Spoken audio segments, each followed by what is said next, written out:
우리 은하 하나에만 별이 약 2천억 개, 그 별을 도는 행성은 그보다 더 많습니다. 은하의 나이는 100억 년이 넘고 문명 하나가 은하 전체로 퍼지는 데는 수백만 년이면 충분합니다. 계산대로라면 이 하늘은 이미 오래전에 누군가로 가득 차 있어야 합니다. 그런데 우주는 완벽하게 조용합니다. 이 조용함에는 이름이 있습니다. 대침묵입니다. 오늘 그 침묵의 정체를 외계인을 단정하지 않고 오직 인류의 통계와 확률로만 따라가 보겠습니다. 우리 은하 하나에만 별이 약 2천억 개, 그 별을 도는 행성은 그보다 더 많습니다. 은하의 나이는 100억 년이 넘고 문명 하나가 은하 전체로 퍼지는 데는 수백만 년이면 충분합니다. 계산대로라면 이 하늘은 이미 오래전에 누군가로 가득 차 있어야 합니다. 그런데 우주는 완벽하게 조용합니다. 배우가 없는 것일까요? 아니면 우리가 그 소리를 못 듣는 것일까요? 이 침묵의 정체를 밝히는 일은 20세기 과학이 남긴 가장 큰 물음 가운데 하나가 되었습니다. 오늘 우리는 4개의 단서를 차례로 따라갑니다. 우주의 규모, 하나의 방정식, 한 물리학자의 질문, 그리고 대필터입니다. 우리 은하 하나에만 별이 약 2천억 개, 그 별을 도는 행성은 그보다 더 많습니다. 은하의 나이는 100억 년이 넘고 문명 하나가 은하 전체로 퍼지는 데는 수백만 년이면 충분합니다. 계산대로라면 이 하늘은 이미 오래전에 누군가로 가득 차 있어야 합니다. 그런데 우주는 완벽하게 조용합니다. 우리가 사는 은하는 우주에 놓인 수많은 은하 가운데 그저 평범한 하나입니다. 이 은하 하나에만 태양 같은 별이 약 2천억 개에 들어차 있습니다. 2천억이라는 숫자는 사람의 머리로는 좀처럼 잡히지 않습니다. 1초에 별 하나씩 샌다고 해도 2천억 개를 다 세는 데는 200세대가 넘도록 쉬지 않고 세워야 합니다. 이집트에서 피라미드를 쌓던 조상부터 지금까지 대를 이어 세워도 우리 은하의 별은 아직 다 못 셉니다. 그런데 이런 은하가 우주에는 또 한둘이 아닙니다. 2016년 영국 노팅엄 대학의 크리스토퍼 콘셀리체 연구진은 관측 가능한 우주의 은하가 약 2조 개 있다고 추산했습니다. 은하 2조 개에 은하마다 별이 수천억 개씩입니다. 이 별을 다 합친 개수는 지구상 모든 바닷가의 모래알을 한 알씩 세워도 미치지 못할 만큼입니다. 우주는 별로 가득합니다. 그 수많은 별들이 저마다 홀로 떠 있는 것도 아닙니다. 대부분의 별은 곁에 행성을 거느리고 있습니다. 우리는 이제 그것을 상상이 아니라 관측으로 압니다. 2009년 미국 항공우주국이 쏘아 올린 케플러 우주망원경은 별 앞을 스쳐가는 행성의 그림자를 읽어냈습니다. 이 망원경 하나가 수천 개의 새로운 세계를 찾아냈습니다. 2026년 기준으로 인류가 존재를 확인한 외계 행성은 약 6,300개에 이릅니다. 케플러의 관측은 여기서 한 걸음 더 나아갔습니다. 별에는 평균적으로 최소한 하나 이상의 행성이 딸려 있다는 것입니다. 물이 액체로 흐를 수 있는 거리, 이른바 거주 가능 지대에 놓인 지구 크기의 행성도 드물지 않았습니다. 이 비율을 우리 은하에 적용하면 지구를 닮은 행성만 수십억 개에 달합니다. 생명이 깃들 무대는 우주 곳곳에 넘치도록 마련되어 있었습니다. 무대의 크기를 봤으니 이제 시간을 봅니다. 우주가 태어난 것은 지금으로부터 약 138억 년 전입니다. 우리 은하도 100억 년이 넘는 세월을 살아왔습니다. 38억 년이라는 시간 역시 좀처럼 실감이 나지 않습니다. 그래서 우주의 전체 역사를 1년짜리 달력으로 압축해 봅니다. 1월 1일에 우주가 태어났다면 태양과 지구가 생긴 것은 9월 초입니다. 공룡이 사라진 것은 12월 30일, 바로 어제입니다. 농사를 짓고 도시를 세운 인류 문명 1만 년은 12월 31일 자정 직전에 마지막 몇 초에 겨우 들어갑니다. 우리가 전파로 하늘에 말을 걸기 시작한 것은 그 마지막 순간에 100분의 1초에 맞먹습니다. 이 광대한 시간 속에서 인류는 방금 도착한 신참입니다. 여기까지가 첫 번째 단서입니다. 별은 2천억 개, 행성은 그보다 많고 흐른 시간은 138억 년입니다. 무대도 넉넉했고 배우가 준비할 시간도 충분했습니다. 그렇다면 이 우주에 우리 말고 누군가가 있을 확률은 얼마나 될까요? 막연한 느낌이 아니라 숫자로 답할 수는 없을까요? 정확히 그 질문을 던진 사람이 1961년에 있었습니다. 그는 침묵을 향해 한 줄의 방정식을 겨누었습니다. 우주의 문명수를 계산해 보겠다는 대담한 시도였습니다. 두 번째 단서, 하나의 방정식으로 넘어갑니다. 이 막막한 침묵 앞에서 한 천문학자는 침묵을 숫자로 따져보기로 했습니다. 1961년 11월 미국 웨스트버지니아의 그린뱅크 국립전파천문대입니다. 젊은 천문학자 프랭크 드레이크는 외계 지적 생명을 주제로 한 작은 비공개 회의를 준비하고 있었습니다. 참석자는 10명 남짓, 훗날 유명해진 천문학자 칼 세이건도 그 자리에 있었습니다. 드레이크는 회의에서 다룰 주제들을 하나의 흐름으로 엮고 싶었습니다. 그래서 칠판 앞에 서서 분필로 한 줄의 식을 적어 내려갔습니다. 우리 은하 안에서 우리가 교신할 수 있는 문명의 수를 뜻하는 글자 n이었습니다. 그리고 그 n을 7개의 항목을 곱한 값으로 풀어놓았습니다. 훗날 드레이크 방정식이라 불리게 될 이 분야의 첫 지도였습니다. 인류가 처음으로 외계 문명의 수를 진지하게 계산해 본 순간이었습니다. 드레이크 방정식은 7개의 수를 차례로 곱하는 구조입니다. 첫째는 우리 은하에서 해마다 새로 태어나는 별의 수입니다. 둘째는 그 별들 가운데 행성을 거느린 별의 비율입니다. 셋째는 그 행성들 가운데 생명이 살 만한 환경을 갖춘 행성의 수입니다. 넷째는 그런 행성에서 실제로 생명이 싹틀 확률입니다. 다섯째, 그 생명이 지능까지 갖추게 될까요? 여섯째는 그 지능이 별들 사이로 신호를 보낼 기술을 손에 넣을 확률입니다. 그런데 진짜 문제는 마지막 7째입니다. 그런 문명이 신호를 보내며 존속하는 기간, 곧 문명의 수명입니다. 앞에 6이 문을 여는 열쇠라면 마지막 수명은 그 문이 열려있는 시간입니다. 이 7을 모두 곱한 값이 지금 이 순간 우리와 교신할 수 있는 문명의 수 n입니다. 이제 각 항목에 낙관적인 값을 넣어봅니다. 별은 해마다 여러 개씩 태어나고 대부분의 별은 행성을 거느립니다. 여기까지는 케플러 망원경이 이미 사실로 확인해 주었습니다. 생명이 살만한 행성도 흔하고 생명은 조건만 맞으면 어렵지 않게 싹 튼다고 가정해 봅니다. 그 가운데 일부가 지능으로 다시 그 일부가 기술 문명으로 자란다고 놓습니다. 그리고 그런 문명이 평균 수천 년에서 수백만 년쯤 존속한다고 가정합니다. 이 값들을 곱하면 우리 은하 안에만 교신 가능한 문명이 수백만 개에 달하는 값이 나옵니다. 결론은 명료합니다. 이 은하는 문명으로 분배해야 합니다. 하늘은 서로 주고받는 신호로 시끄러워야 마땅합니다. 그런데 여기에 흔한 오해가 하나 있습니다.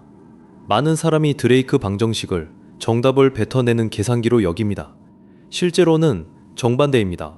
이 방정식은 답을 주는 도구가 아니라 우리의 무지를 항목별로 줄 세운 목록입니다. 업쪽의 별과 행성에 관한 수는 이제 제법 정확히 압니다. 그러나 뒤로 갈수록 우리는 아는 것이 거의 없습니다.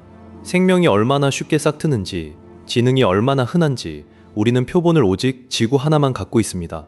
그리고 마지막 항목, 문명의 수명은 완전한 미지수입니다. 수명에 100년을 넣느냐 100만 년을 넣느냐에 따라 답은 10,000배가 넘게 요동칩니다. 드레이크 자신도 이 식을 정답이 아니라 대화를 시작하기 위한 도구로 만들었습니다. 그러니 이 방정식이 진짜로 알려주는 것은 우리가 아직 아무것도 확실히 모른다는 사실입니다. 여기서 이야기가 어긋나기 시작합니다. 방정식은 이 은하가 문명으로 분배해야 한다고 말합니다.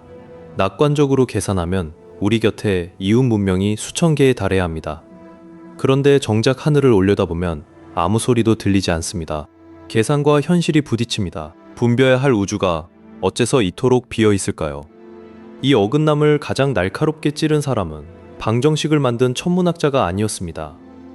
점심을 먹으러 걷던 한 물리학자였습니다. 세 번째 단서, 페르미의 질문으로 갑니다.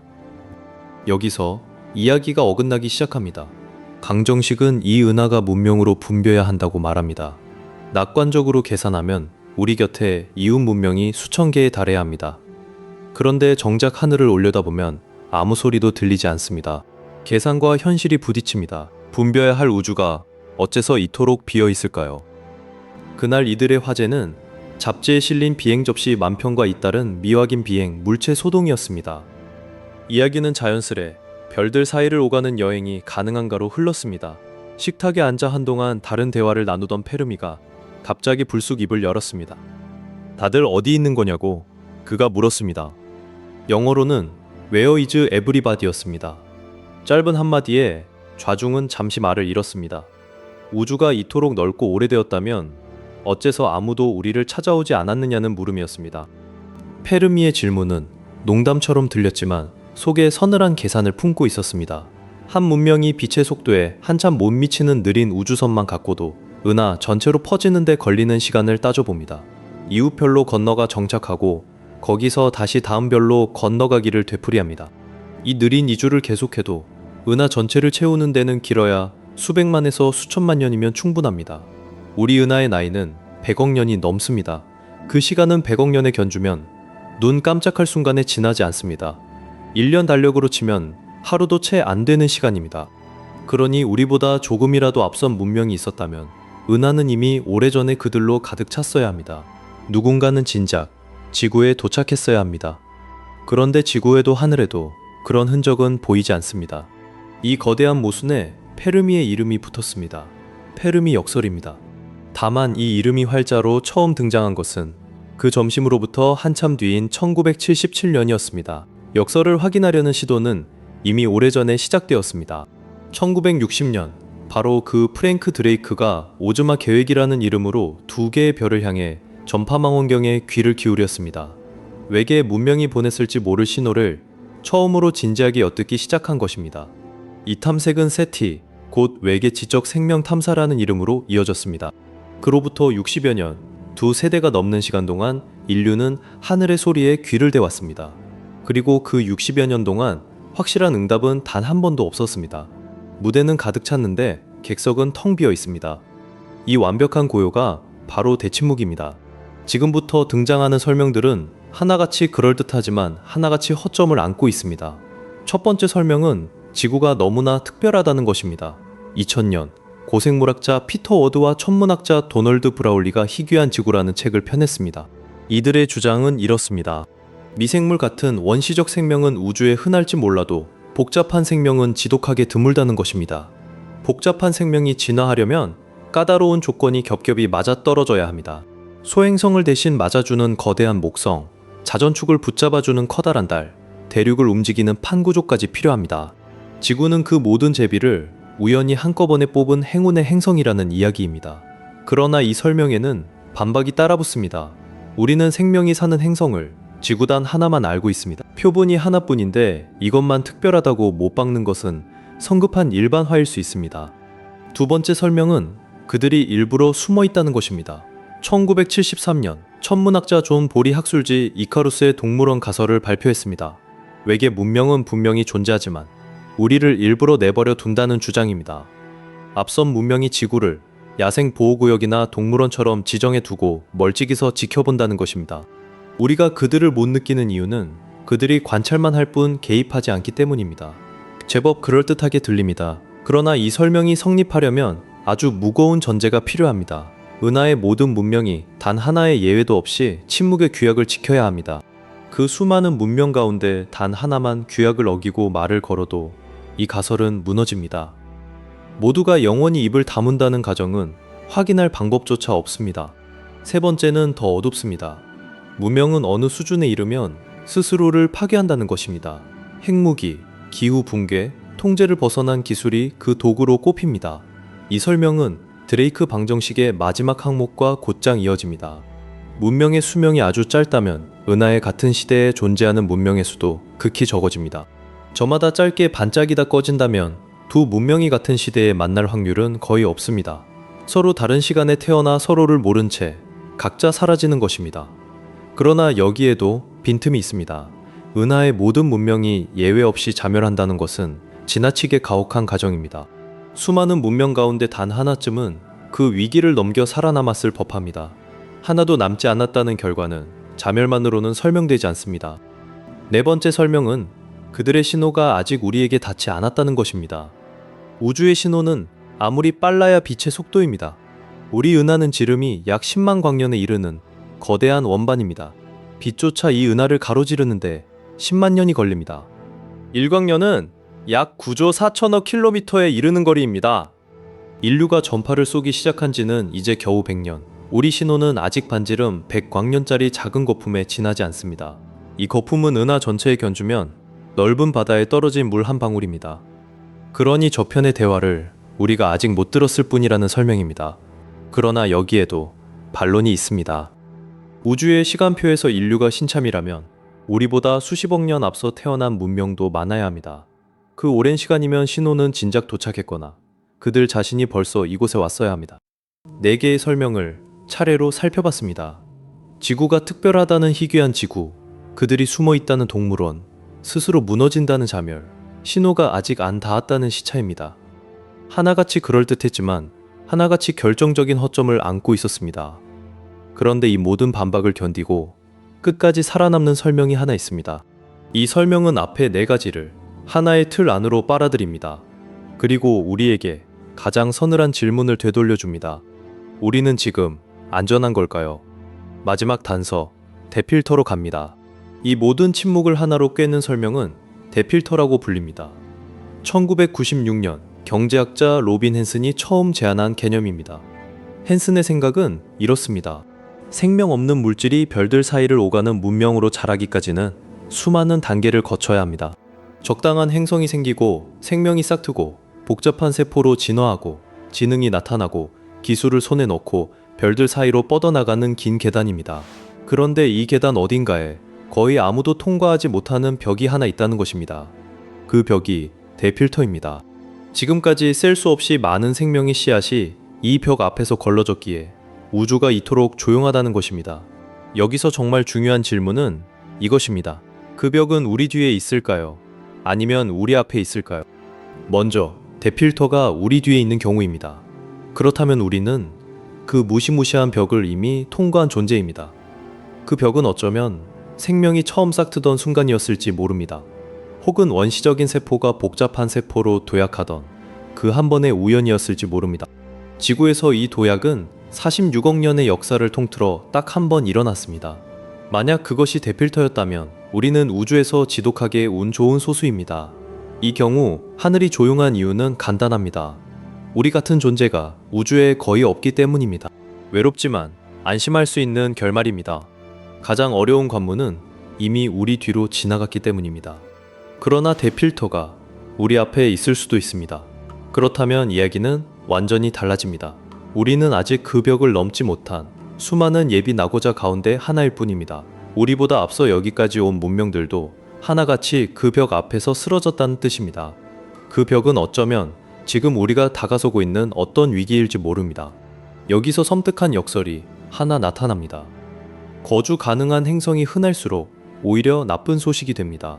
생명의 무대가 그토록 많은데도 하늘이 조용하다면 걸러내는 벽은 앞쪽 단계가 아니라 뒤쪽 단계에 있다는 뜻이기 때문입니다. 행성이 흔할수록 대필터는 우리 미래 쪽으로 그만큼 성큼 다가옵니다.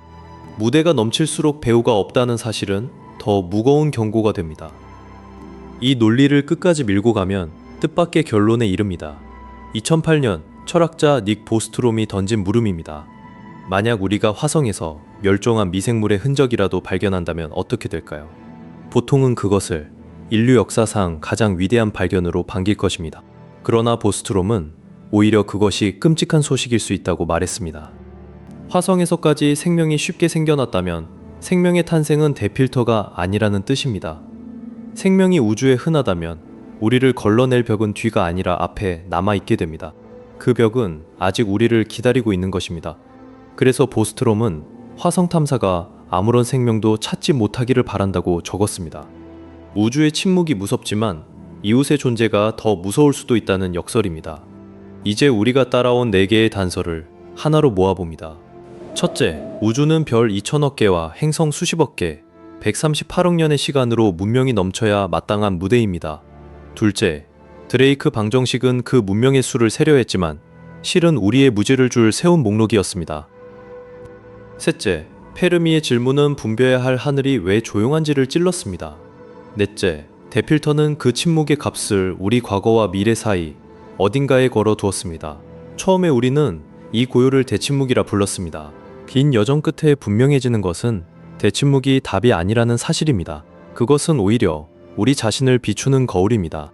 저 고요가 우리가 지나온 관문을 비추는지 아직 넘지 못한 벽을 비추는지는 아무도 모릅니다. 그 답은 어쩌면 화성의 붉은 흙 속이나 목성의 얼음 위성 바다 밑에서 먼저 드러날지 모릅니다. 우주의 수수께끼를 계속 함께 추적하고 싶다면 구독으로 다음 단서를 기다려주세요.